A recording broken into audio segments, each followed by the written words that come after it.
I'm Vin. I'm Sori. If you would like to get your song reviewed, dear listener, there's the filthy capitalist option. As Sori says, 125 gets you straight to the head of the line. You don't have to be a part of the alliance. You don't have to be part of the group. Wait a minute. And the biggest thing is you don't have to wait. You hop, skip, and jump right in front of everybody. 125 gets you there. You do that 3 times, and then get mashed down to the $75 rate for perpetuity. Yes! Also, there is a band review option. So if you've got a band and you're trying to get your band some exposure, hit me up at vinsori@gmail.com, and I'll show you the details about how to pull that off. You can also jump on Patreon, and there is a option on the tiers to be able to get your band reviewed. Obviously, we can't lie to you, so we can't guarantee a positive review. Get what you get. It's just rubbish. Rubbish. Rubbish. That's British for garbage. My favorite is the community option. $1 at the gate gets you in at Patreon. You get to join an alliance. The alliance joins their points together, and that helps determine what songs that we do. The alliances hang out on Discord. Message me on Patreon to get the link. And they do all kinds of other cool things. They do Minecraft, Dungeons and Dragons. Yeah. It's really a community within the community. Anybody can go on the Village, Facebook.com/Vin and Sori. There's 160,000+ people on the channel. What's cool about the Discord is that it offers a real opportunity for community connection, friendship, that type of thing. And it's on Discord, so if you're not a Facebook person, it's for you. You start off at $1. Right. Plus you get exclusives. Sori and I are working on a song. So the first 15 seconds of that was on Patreon. Also, at $15 tier and above, when we actually debut the video, they're going to be there live with us. There you are, dear listener. Buy our merch. Buy our merch indeed. And a child shall lead them. Okay, guys, we have been in a DJ stream that is 6 songs in one night by one particular DJ by the name of DJ 7 Dusted. He's a friend of mine outside of this. Yes, I borrowed the shirt you gave Vinny the other day. I borrowed it from you. I put it on for like 2.4 Oh seconds. yeah. I'm like, Then I what the realized hell? it was too hot. I was like, why is my Bagram shirt downstairs? I was like, that's weird. It was downstairs. Yeah. Oh, I didn't bring it downstairs because I didn't even leave the room before I changed my mind. It was too hot. So this is the band Metal Church. Now, yes. Before we get into this actual song, unfortunately, the lead singer, and I'm sure if you're a Metal Church fan that you know this already, but the big homie Mike Howe passed away recently, and there's speculation that it was self-inflicted. I don't know if it's speculation or confirmation that it was self-inflicted, but after this video, there's a small little tribute, and so we're going to leave it at that, okay? Yeah.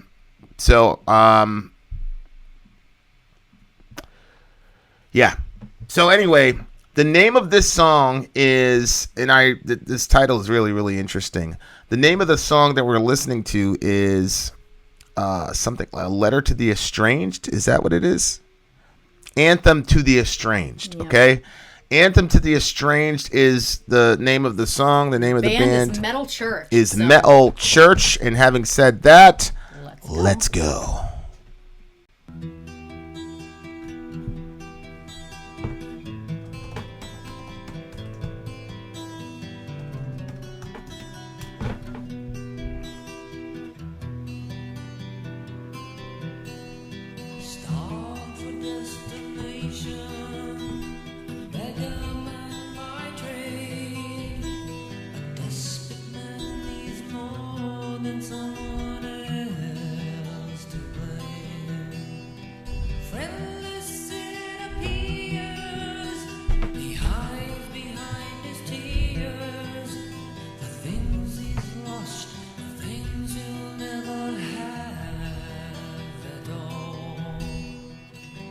The forgotten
exactly like Dio.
The release date was 1989 for this song. 1989. Yeah, but it's like when you hear this song, knowing what just happened, it's a pretty painful.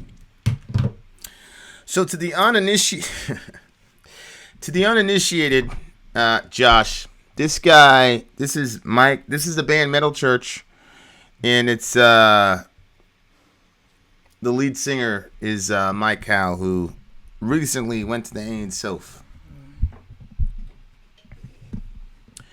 In other words, he took his own life.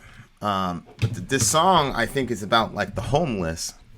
It was written in 1989, and it's it's written about the homeless or those people were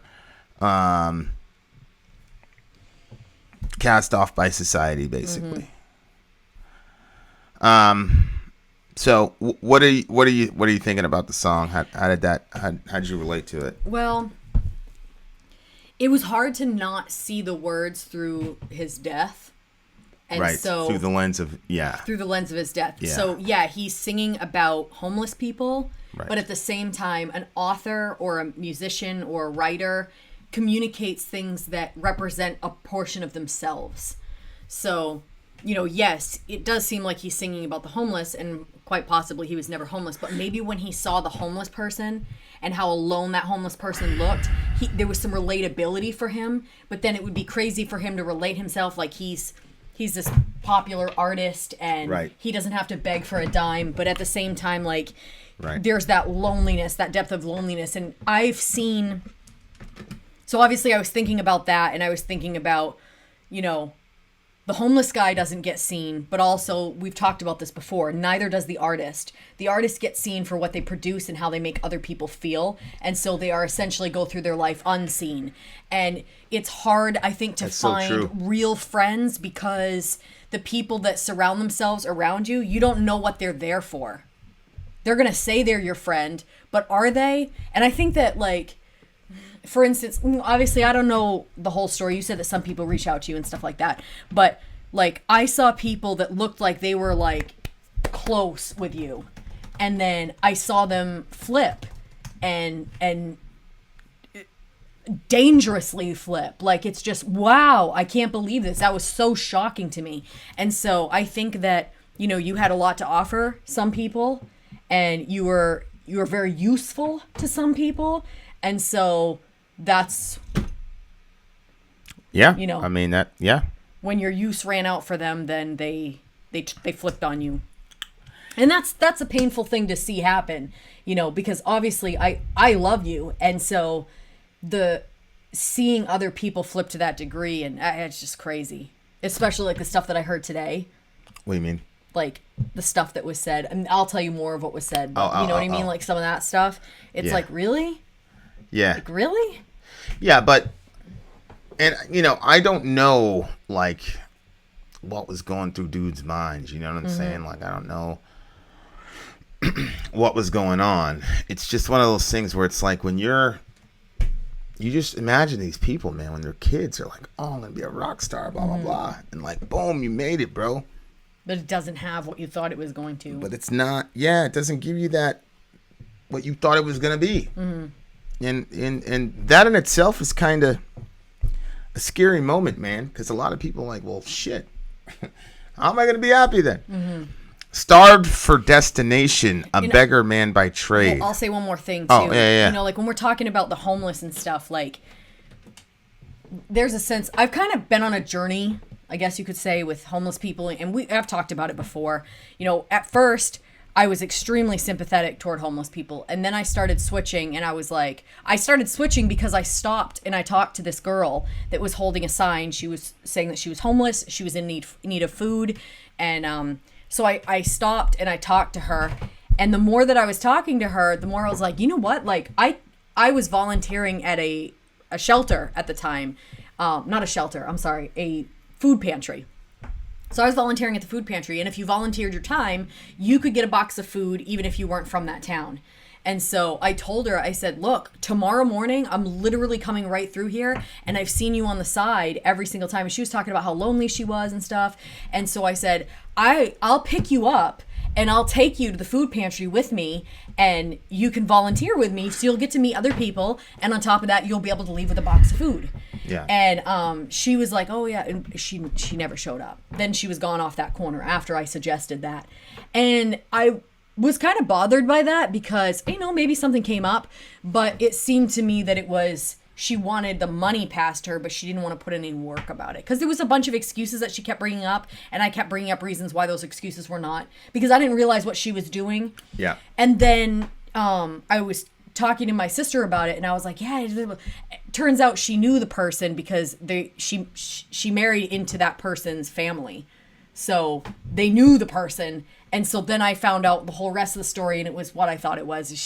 So that was kind of disappointing. And I think that after that, I kind of like started switching. Plus, there was a lot of pressure on other Christians that was like, never ever give people money. If they ask for something, bring them to get them the food that they're asking for, but don't ever give them money because they could use it on drugs or blah, blah, blah, and all that. And so there was all this. And then it was like, because then you're going to be responsible for them using those drugs. And what if they OD when you use it? Was all this baggage that went with it. And so I'm like, holy shit. Most of the time you don't necessarily, I didn't say holy shit back then. Most of the time you don't necessarily, like, depending on what stage you're at will depend on whether or not you even want to help a person in that situation.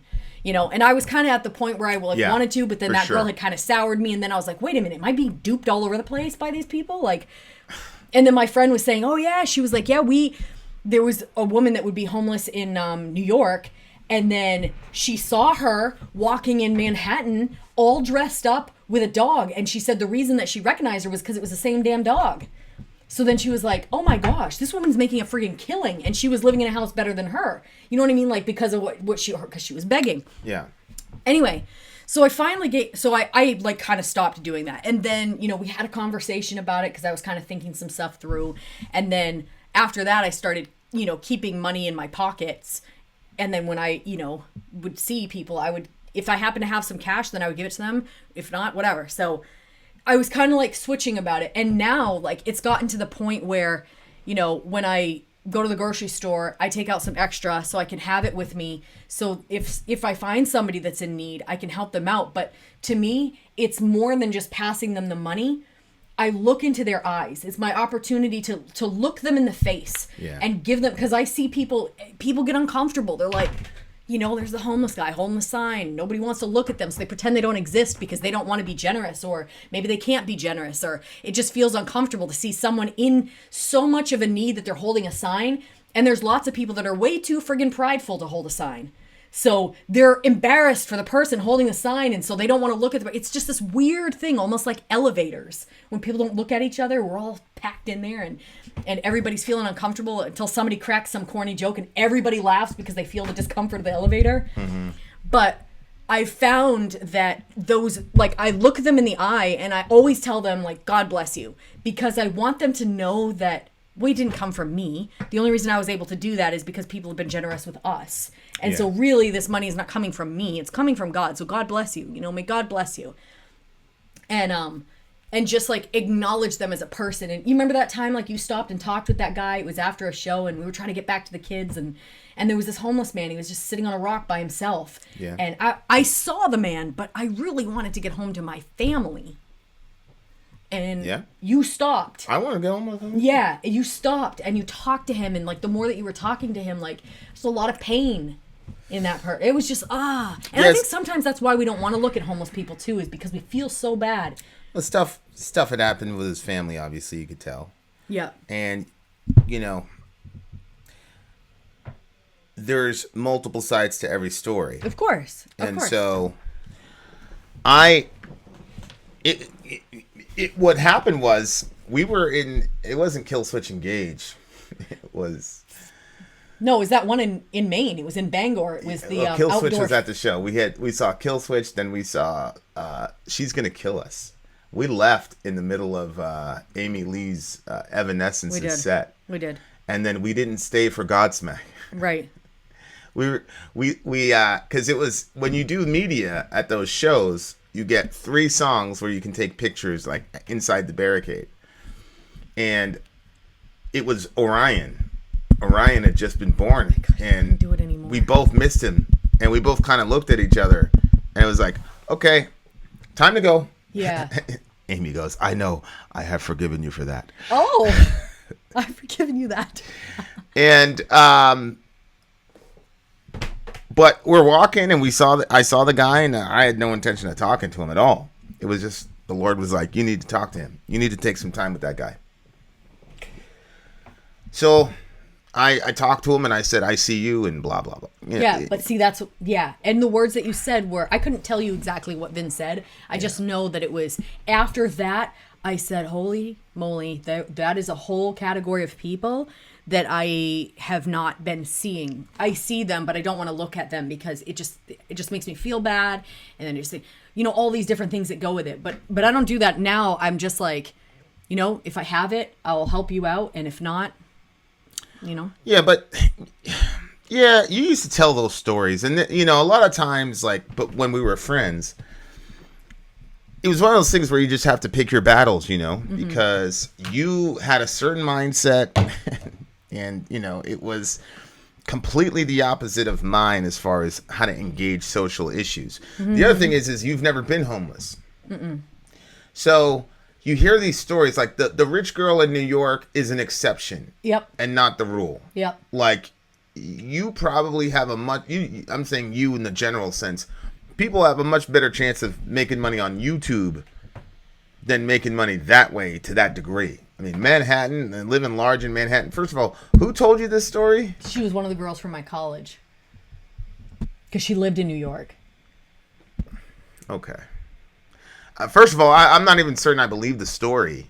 I can see that. I believe that I believe that she believed the story, and I believe you believe the story. But I've lived in New York for quite some time. I've lived in Manhattan, and I mean, anything is possible, I guess. But you would tell these stories about homeless people or whatever, and how they pull the wool over everybody's eyes, and I'm like, oh yeah. I was like, that's not something I'm gonna argue with you about. And the way that. I mean, I think when you would say it like giving people money for them to buy drugs or whatever, I truly believe that was a concern of yours. Oh, it absolutely was. But the vast majority of people are just using that as an excuse not to do their duty. Well, the difference was I'm saying Christians, because Christians owe. I hope you realize this. If you're a Christian, you owe the poor your help. You do. Yes, you do. Like you don't have the right to walk by them as a Christian. Yeah. You owe them that, and you're sinning if you don't. That's what it means when you're on the team. I didn't use that as an excuse. I would walk with the person to get them their food. And matter of fact, I was in a pretty dangerous situation and walked the guy to get food instead of just giving him money. I know. God bless you. Yeah. But that's because I was concerned about him. Like, I'm like, what if this guy does use this for drugs and then he dies and that's on me? And yeah. I just can't imagine a Christian being very healthy for someone with a guilt complex. A Christian being like really thinking that they'd meet Jesus one day and he'd be like, you gave that person money when they were begging for food and then they used it and they OD'd on drugs. I'm holding you responsible.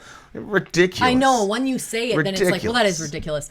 But when you're being taught that, like there's some things that I question, and I thought I was the type of person to question everything, but I really wasn't. I questioned some things, which was more than what the people around me were doing. So it made me look like I was like this big, But there was a lot of things that I was just like, oh my gosh, that's so true. Yeah, what if they die? Holy shit. Plus, I was an Armenian. So yeah. I felt like not only did I not share the gospel in such a way that they would convert, but on top of that, I killed them. Now they're straight in hell. You know what I'm saying? It was just all together too much. Yeah, and there's the letter of the law, and then there's the spirit of the law. And so when you talk about looking them in the eyes and making sure you communicate, like that's important. Mm-hmm. That's the other way where we dehumanize the homeless is like I remember in New York, like people would like throw their $1 or something at the person, whatever, and they used to bug me, and I'd be like, what the fuck? And my girlfriend at the time was like, I mean, well, it's better than nothing. Again, you can't, beggars can't be choosers, blah blah blah. And again, if you've never been the homeless person, it doesn't even. I get it. Well, I'm too prideful. Like the idea of somebody throwing money at me that's just insulting. I feel bad enough when I put the money out the window and make them walk to me. Yeah. The other thing that people aren't thinking about, but I'm in a and car, Sean, this is really out of the box. Maybe buying a joint is more important than a Big Mac at that moment. Yeah. And when he says more important, look, marijuana is medicine for these people. Yeah. And if you're homeless, you're under a lot of duress. What's wrong with getting the guy a joint and then getting him a burger? Hey, you're going to be hungry after. Yeah. Some of these church, you know what I would do if I was in a downtown, I swear to, if I was in a downtown church, honestly, I would have a day where we just hand out a bunch of joints and a bunch of burgers. Say, here's your joint, here's your burger. Have a nice day. And I know it sounds so crazy. All the suburban soccer mom. Oh my God, Vin! Oh my God! Meanwhile, she's got Xanax and whatever in her medicine cabinet. She can't go to sleep without. And I'm not mad at you if you need all that stuff. Like if you need Xanax and all the rest. Let's of it. stop judging the other people. But why are we judging these people? That's something I didn't even think about. He's right. Yeah. Blunts and burgers. I don't care. Like I would do it. Blunts and burgers. I don't care. Like honestly, like think about it. Think like that's the thing. Like you have to think outside of the box for a second. Like God made you everybody knows the arguments, but my point is like, a lot of this is experiential. I've grown up seeing people on hard drugs like crack cocaine. I've seen them high. I've seen them drunk, and I've seen them on pills.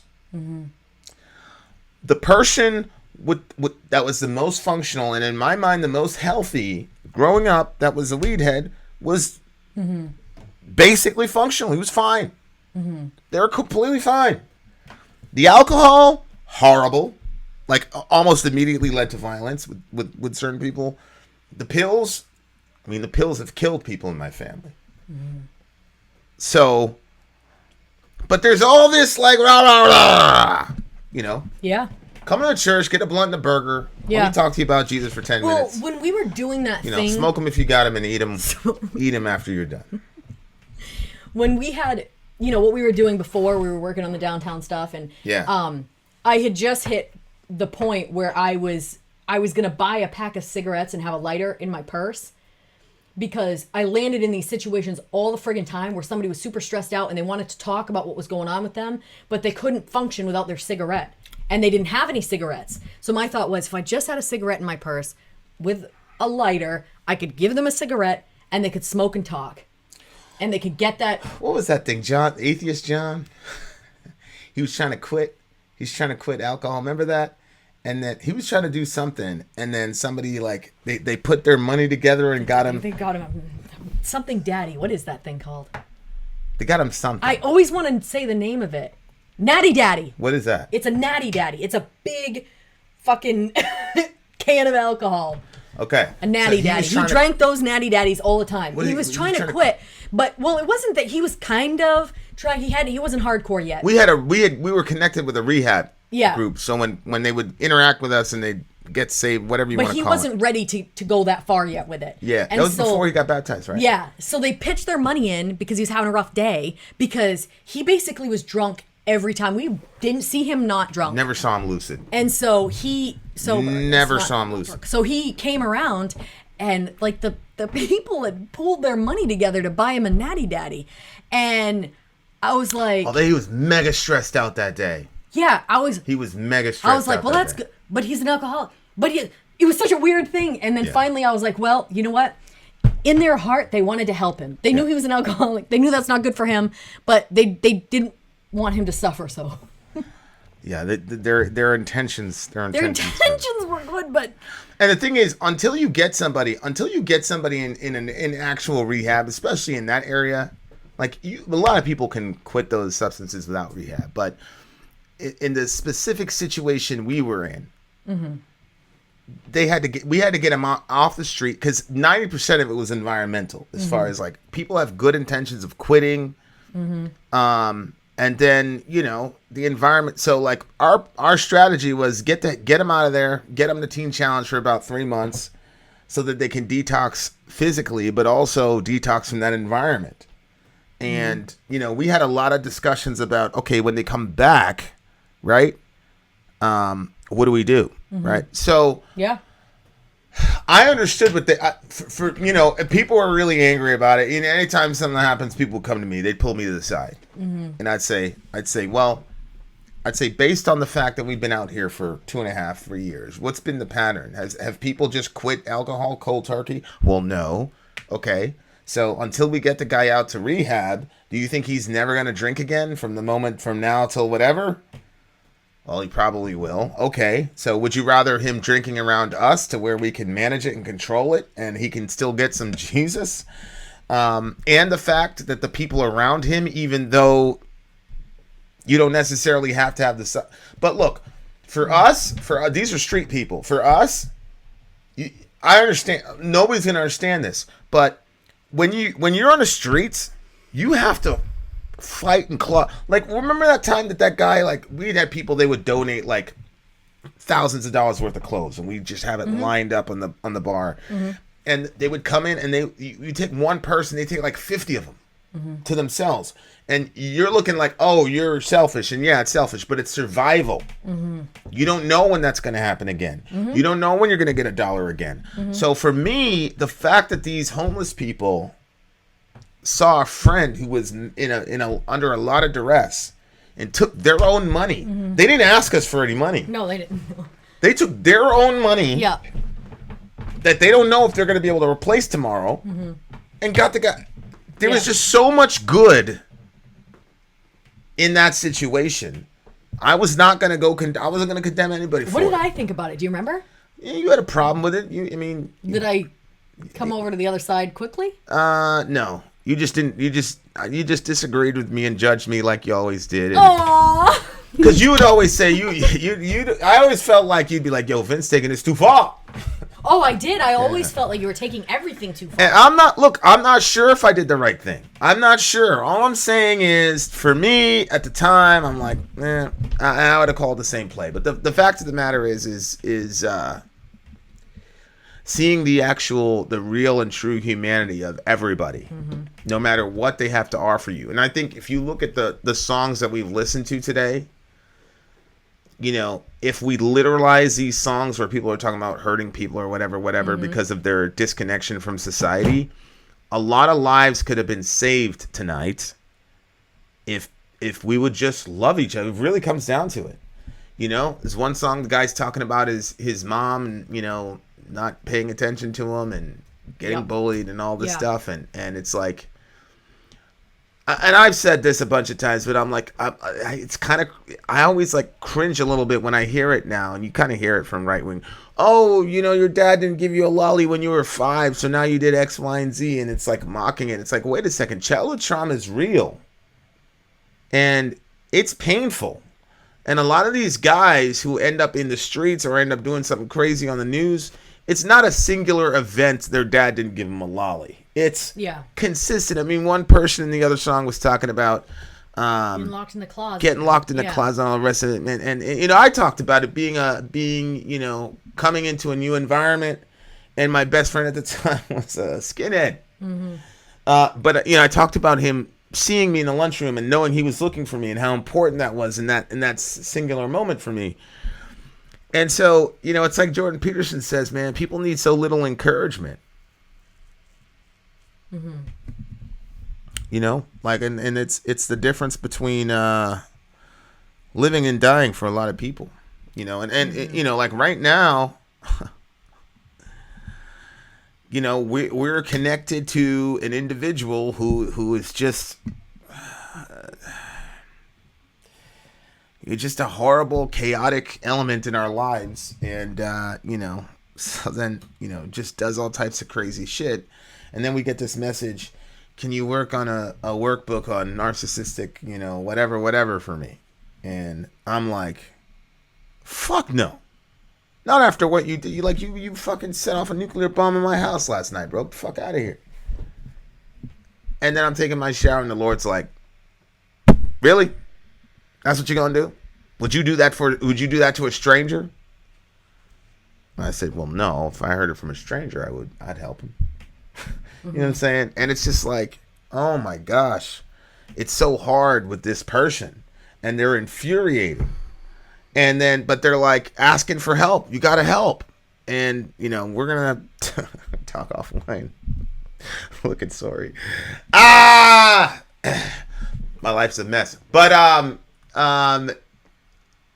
compassion, part of the issue though, especially with that person, that person has a bunch of people around them, but they're not helping. Like, they refuse to, like, get their fingernails dirty. They stay on the periphery. But they don't actually do anything to help this person. And that's the thing that... So then we get put in a situation now where we have to end up doing it. Yeah, but... Yeah. But obviously, you guys see there's going to be an offline discussion, and it's probably not going to be very pretty. But anyway... Really, really, really, really, really hard stuff. Really hard stuff to do. It's nothing is simple, but rest in peace to the homie. We usually rate songs, but if somebody dies, you know, like we generally don't rate it. But I want to hear a lot more. Metal Church. Yeah, I want to hear more from this band. I'm very intrigued by this band because they've been around since, what, 1989? Was that one that we just saw? Yep. So this band's been around since 1989. So they must have evolved in order for them to stay relevant. I remember a couple years... Actually, when we first launched the channel, like, Metal Church was really, really big among reactors. Everyone was like, yo, you got to react to Metal Church. You got to react to Metal Church. And then we started the alliances, and so we weren't able to get to them. But... I definitely want to hear more from these guys. So there you go. If there are any DJs down the road, if you're a Metal Church fan, hook up with some Metal Church fans, and you guys can do a co-DJ stream or something like that. Really good song. I'm gonna give this a silent count, but I'm gonna say that this is like a 9. It was very good. .8. I'm talking about the entire freaking stream, bro. Like. Unbelievable. Shout out to 7. On top of the fact that I'm not going to say that. This stream created a lot of meaningful conversation. Yeah, this is well, I'm going to call this deep stream. I'm going to call this the deep stream. This is the deep stream. Henceforth, it's the deep stream. I don't want to depress you guys, but if you are a Metal Church fan, like I said, I don't know much about the homie, so I'm not going to pretend. But there is a tribute to the homie, and so we're gonna end the broadcast with the tribute. Much love to everybody. Look, man, I say it all the time. Anytime this comes up, you just got to give yourself one day, right? A lot of people won't understand this, but if you're in the shit, you understand it. I'm not telling you to live for another 10 to 15 years. I'm not telling you to do that. I'm not even telling you to live for your whole life. I'm just telling you to live for one day. That's it. That's the only challenge. Just one day. Just give yourself one day. What's today? Monday? Give yourself Monday. And then if it comes back to you on Tuesday, then you give yourself one day. Don't think 10, 15, 20 years down the line. Don't even think about a lifetime. All you got to do, bro, all you got to do, little sis, is live one day. That's it. Yep. So there's that. Okay? So you're going to do the tribute? Yeah, so we're going to put the tribute out there. Much love to 7. Much love to everybody here. Shout out to Amy. Shout out to Ben Webb, even though I haven't seen him on a stream recently. Come back, Ben. I know. Even I miss him. Yeah, you're the one that chased him away, you evil person. No, I did not. I sent him an email. Sori's fault. What did I do? You should call him. He said all that shit. Hey, I mean, you know the deal. All right, guys, here's the tribute. Shout out to everybody. We're out of here. Vin out. Sori out. Gone. Good morning, everyone. Pete Pardo here from Sea of Tranquility. As you heard last night at the very tail end of the Hudson Valley Squares program, we were alerted to the fact that Metal Church vocalist Mike Howe passed away unexpectedly yesterday at the age of 55. Way too young. Mike, well, born August 21st, 1965 in Taylor, Michigan. He's actually been living in Eureka, California for a number of years. Mike was originally the lead singer for a thrash band signed to Metal Blade Records called Heretic, which only stayed together for one album and then disbanded when Mike was asked to join Metal Church in 1988, of course, for the classic album Blessing in Disguise, which came out in 1989. All right, that's Mike there with the long hair. He later cut the hair. He's been having very short hair in recent years. An excellent album. Mike would record 3 albums with Metal Church. Subsequently, Blessing in Disguise being the first, The Human Factor, and Hanging in the Balance. Okay, before the band would kind of disband once again. Metal Church has had a lot of stops and starts throughout their career, but man, what a singer, what a front man. I mean, the guy was a house of fire on stage and had this amazing voice. He could shriek and scream, but boy, did he just have this just commanding, powerful voice, whether it be, you know, singing the ultra crunchy classic metal tracks that Metal Church had done, or whether they were doing the faster, thrashy things. I mean, he could scream, he could do the mid-pace stuff, he could get very melodic when he wanted to. I mean, the guy was like the total package, right? So the band would reunite, excuse me, early in the morning. Band would reunite would reunite with him on vocals in 2016 for XI or 11. Okay, really, really great. I don't even want to call it a comeback album, but I guess, you know, a comeback with Mike as lead vocalist once again, certainly. So there he is, front and center right there. Again, you can see with the much shorter hair. My good friend Kurt Vanderhoof and the rest of the band. Yeah, and they would go on to record a couple more albums with him before his passing. So we would have the Damned If You Do album, which was released in 2018. That was the last real full studio album we had from the Vault, which came out in 2020, which had a couple of new tracks, some leftover stuff, some live stuff. So that was kind of like a sort of a compilation of new and unused things. That would be the last thing we would see from the band before the pandemic, with Mike on vocals. And, you know, I mean, you've seen Kurt here on the channel, and Mr. Vanderhoof has talked about how they were writing new material for the next Metal Church album, and now this happens. So very, very sad, very, very sad. You know, especially, you know, you hate to see anybody pass away at any age, right? But you know, Mike's my age, right? And so unexpectedly, I mean, and in such great health. I mean, the guy was just so healthy. And so you never know, folks. You never know. Live each day and just pray for the next day. That's kind of all you can do. And especially, you know, as you get like over 50, it's like, because you just never know.